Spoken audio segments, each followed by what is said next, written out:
What we're doing is a long-term research project on golden eagles. We started testing for lead in 2007. We're able to test the birds for a whole suite of heavy metals. The primary one that we're looking at, though, is lead. There has been numerous studies on eagles, bald eagles, golden eagles, great work on ravens, California condors, waterfowl, more recently mammalian species that have been found to be contaminated through scavenging of hunter-killed animals that are using lead-based ammunition.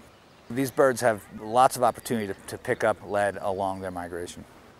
Big game hunting is going on. Caribou hunting in Alaska and certain provinces of Canada have almost year-round hunting.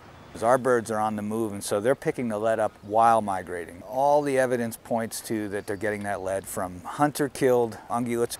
They're dressed out in the field. The gut or the offal pile is left behind for scavengers to feed on, and golden eagles, even though they're amazing hunters, they're also opportunistic, especially while on migration. In the spring on the Rocky Mountain front, researchers have found that these eagles will respond to shooters that are out there shooting ground squirrels. They're looking for the meal as a response to the sound of the rifle shot. And a gut pile, perfect thing to feed on. Some of them are becoming contaminated with lead due to the fragmented rifle bullet in the offal pile. These birds, we capture them during their peak migration, process them, as we say, a series of morphological measurements, blood samples, feather samples, and cut them loose usually in about an hour. Some of these birds we know through satellite telemetry and isotope studies are coming from as far north as northern Alaska, Yukon territories, and then others are mid-latitude and lower latitude British Columbia. That migration bottlenecks or pinches off at our research site. What we're trying to do is get a representative sample of that entire migratory population. We take a blood sample from the bird and we bring it to Heiko's analytical lab here at the University of Montana, and he runs it through a series of tests.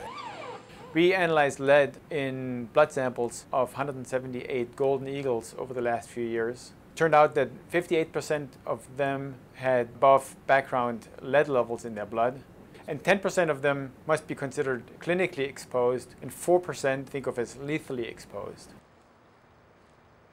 What we have found is that over roughly 60% of the birds we are sampling have elevated lead levels in their blood. This is a snapshot of that bird's blood lead chemistry at the time of capture, but what it suggests is that majority of this population of these migratory golden eagles are carrying elevated levels of lead in their blood.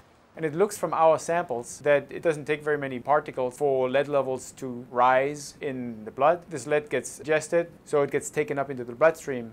Bone minerals will absorb lead, and as that bone tissue gets rebuilt, the lead will get released back into the bloodstream, and they will never go down to pre-exposure levels. Lead, very toxic. There's really no safe level of lead. A deer that got shot with a lead bullet contains between 100 and 200 lead particles. We know lead fragments permeates meat up to 2 feet, and we know that scavengers that are eating that are being poisoned. We know the gut piles are riddled in lead. Even one small fragment in the digestive system of the eagle can outright kill it.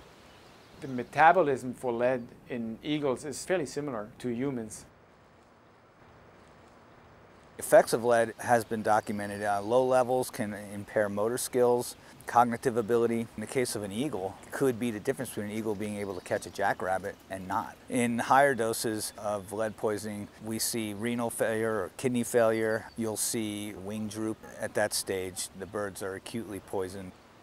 For golden eagles, what we're observing is a 30 to 50% decline in the number of observed migrants over the past 15 years.